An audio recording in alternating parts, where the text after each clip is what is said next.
हरे कृष्णा, राधे राधे दोस्तों। स्वागत है आप सभी का हमारे YouTube चैनल ग्रंथों के ज्ञान पर।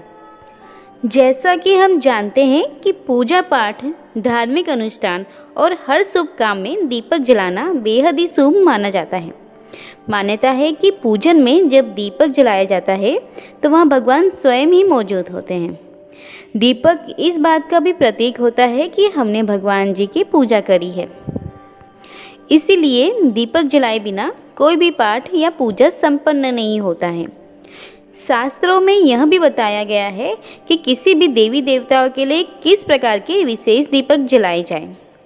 जब आप किसी भी देवी या देवता की पूजा करते हैं तब दिया जलाते समय दिए में तेल या घी होगा और साथ ही कौन सी बत्ती का प्रयोग करें, मतलब बत्ती खड़ी हो या आड़ी हो, इस प्रकार कौन सी बत्ती का प्रयोग करना चाहिए, इस बात का भी बेहद ही ध्यान रखना चाहिए। जिसमें हम बात करेंगे कि गुरुवार यह भगवान विष्णु और बृहस्पति देव जी को समर्पित होता है, तो इस दिन किस प्रकार का दिया जलाया जाए और दिया जलाने के नियम क्या है और उनका पालन किस प्रकार करना चाहिए जिससे आपको पूजा का संपूर्ण फल प्राप्त हो। तो चलिए जान लेते हैं। लेकिन उससे पहले दोस्तों वीडियो को लाइक करें, शेयर करें और अभी तक आपने हमारे चैनल को सब्सक्राइब नहीं किया है तो सब्सक्राइब करके बेल आइकन जरूर प्रेस कर लें। अब जान लेते हैं कि गुरुवार की पूजा में दीपक जलाने के कौन से नियम हैं। यदि आप गुरुवार को भगवान विष्णु जी और बृहस्पति भगवान की पूजा करते हैं तो पूजा में घी का दीपक जलाना चाहिए। घी का दीपक यह सुख समृद्धि को लाता है, यानी यह सुख समृद्धि का प्रतीक होता है। शास्त्रों के अनुसार इनकी आराधना करते वक्त दीपक हमेशा जोड़े में लगाना चाहिए, जैसे कि 2 बाती या 4 बाती इत्यादि प्रकार के दीपक लगाने चाहिए। अब भगवान विष्णु जी को प्रसन्न करने के लिए रुई की 16 बत्तियों का दीपक सबसे उत्तम माना गया है। इसे 16 मुखी दीपक कहा जाता है। देवी देवताओं की पूजा में घी का दीपक उनके दाएं हाथ की ओर रखना चाहिए। देवताओं के गुरु बृहस्पति जी की पूजा में कभी सरसों के तेल का दीपक नहीं जलाना चाहिए।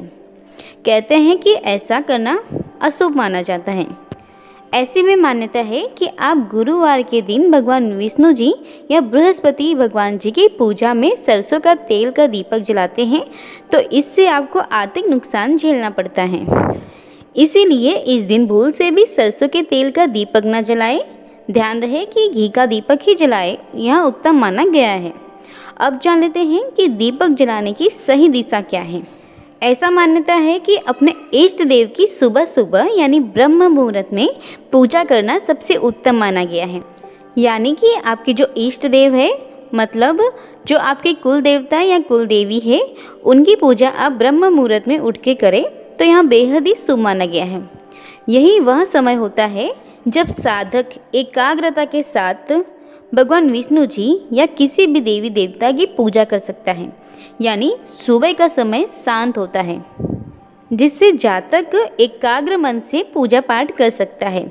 इसीलिए सुबह का ब्रह्म मुहूर्त बेहद ही शुभ बताया गया है।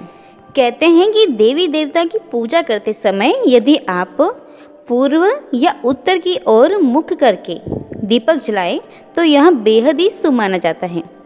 साथ ही अगर आप पश्चिम दिशा में दीपक जलाते हैं या रखते हैं तो ऐसा करने से बचें, क्योंकि पश्चिम दिशा में दीपक रखने से धन की हानि होती है। वहीं दक्षिण दिशा यहाँ पितरों और यम देवता की मानी जाती है। इसीलिए इस बात का ध्यान रखें कि आप दिया जलाते समय दिया को दक्षिण या पश्चिम दिशा में ना रखें। अब जान लेते हैं कि दीपक किस प्रकार का होना चाहिए। पूजा में आटे, मिट्टी, पीतल, स्टील और अष्ट धातु यानी 8 प्रकार के धातु के दीपक जलाए जाते हैं। लेकिन इस बात का बेहद ही ध्यान रखें कि यह दिए खंडित ना हो। आप जब पूजा करते हैं तो जिस दिए का उपयोग करते हैं तो वह दिए टूटे फूटे ना हो। कहते हैं कि टूटे फूटे दीपक का इस्तेमाल करने से घर में नकारात्मकता आती है। साथ ही यह भी कहते हैं कि जो आप पूजा करते हैं तो उसका संपूर्ण फल प्राप्त नहीं होता है। तो आप इस बात का बेहद ही ध्यान रखें, जब आप पूजा करते हैं तो टूटे हुए दिए का इस्तेमाल ना करें। तो दोस्तों, यह रही हमारी गुरुवार के दिन दिया किस प्रकार जलाना चाहिए, उनके नियम और नियम का किस प्रकार पालन करना चाहिए। इससे जुड़ी संपूर्ण जानकारी। आपको हमारी यह वीडियो पसंद आई हो तो प्लीज़ हमारी वीडियो को लाइक शेयर एंड कमेंट करें और हमारे चैनल को सब्सक्राइब करना ना भूलें। धन्यवाद।